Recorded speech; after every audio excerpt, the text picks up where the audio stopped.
Over the course of Madden 23, EA released 393 different quarterbacks. Today I'm going to give you my top 5 most dominant quarterbacks throughout the year, but I am very curious to see what your top 5 list looks like, so drop a comment down below. Who are your top 5 most dominant quarterbacks throughout the year of Madden 23? Coming in at number 5 is the game changer Justin Herbert, our first 2-0 AP quarterback, getting Gunslinger and Fearless for 0 AP, had the Slinger 3 release, 92 speed, 6'6", and was able to run Fearless, Gunslinger, Hot Route, and Set Feet or Pass Lead for 3 AP, which at the time was a super elite setup. And even after they switched up the AP down to 6, it was still a very good setup. So yeah, Justin Herbert, no brainer. He has to be on here and acknowledged in this top 5 as one of the most dominant QBs throughout this year. Coming in at number 4 is the NFL Draft Limited Time Aaron Rodgers. And again, this card has to be on here. He was before his time. He's basically a golden ticket with honestly better flexibility than a golden ticket because he gets 0 AP Fearless, 0 AP Gunslinger, 0 AP Hot Route, and 0 AP Set Feet. However, you can only equip 2. I believe my setup was Fearless, Hot Route, and Set Feet for 1 AP. If you feel like he still needs Gunslinger, even though he has Slinger 1, you can put it on him, or you can go 1 AP QB Playmaker or 1 AP Protected for even like a 2 AP or 3 AP setup, depending on how many abilities you feel is necessary on him. But the flexibility of this card, the stats on this card, the card art was beautiful, but he was very expensive for a while, and obviously that made sense. He was like a golden ticket before golden tickets came out. He was really, really good and definitely does deserve a spot on this list. Before we get into the top 3, I have a couple of honorable mentions. The first one is the Escape Artist April Fool's card. He only lasted for 1 day, but he definitely has to be mentioned in this video. We also have both previous Aaron Rodgers cards. The Harvest Aaron Rodgers and the Core Elite Aaron Rodgers were both elite at the time of their release. We have Legend Joe Flacco with that Slinger 1 release. We have the Super Bowl MVP Patrick Mahomes with that X Factor running gun and pre-baked Gunslinger. We have Ken Stabler with all 32 team chems. And we also have the Ultimate Legend Steve McNair.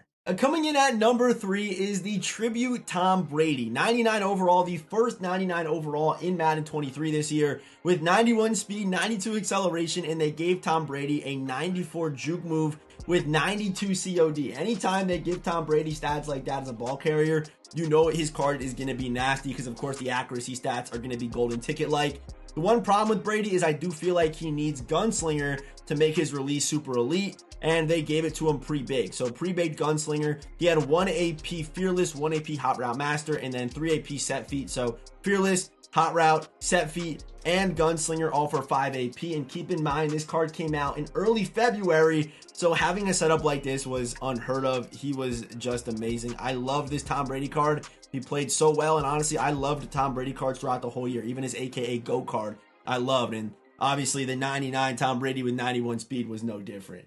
Coming in at number 2 is the AKA Lamar Jackson. And there might be a couple comments saying, well, maybe Lamar Jackson shouldn't be in the top 5, or maybe he's too high. But in my opinion, this card was one of the most dominant. If you were someone that had a QB run scheme, you know exactly what I'm talking about. This card came out in mid-January, so 96 speed with 95 acceleration was still super elite. They gave him a good juke move and even gave him good accuracy stats. 94 short, 95 mid, and 94 deep.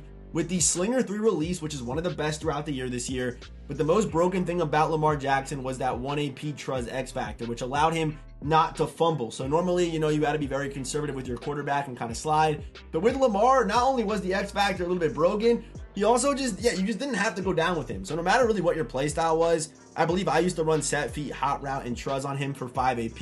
Keep in mind, mid-January, that's a really good setup for a guy that can do both at a very high level. So to me, Lamar Jackson was such a pain to play against, such a pain to stop because of that Truz X Factor.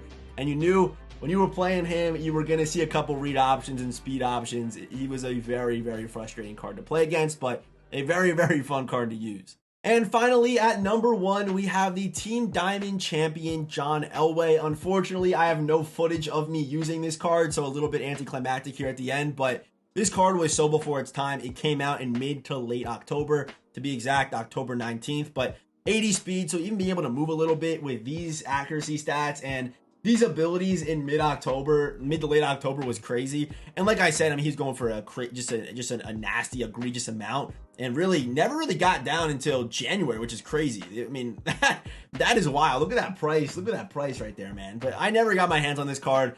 But I played against him a very good amount. And, just being able to get Fearless and Hot Route, even Hot Route Master in October is crazy. But yeah, Fearless, Hot Route, and he had Slinger 1. So if you didn't want to run Gunslinger, you probably didn't even have to. But Fearless, Hot Route, and Set Feet for what was a 7 AP was crazy. That's a crazy setup in October.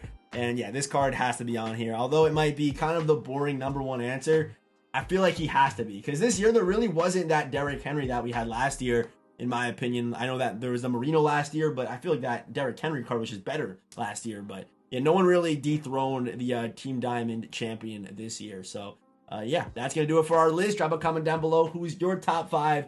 And as always, I will see you boys in the next one.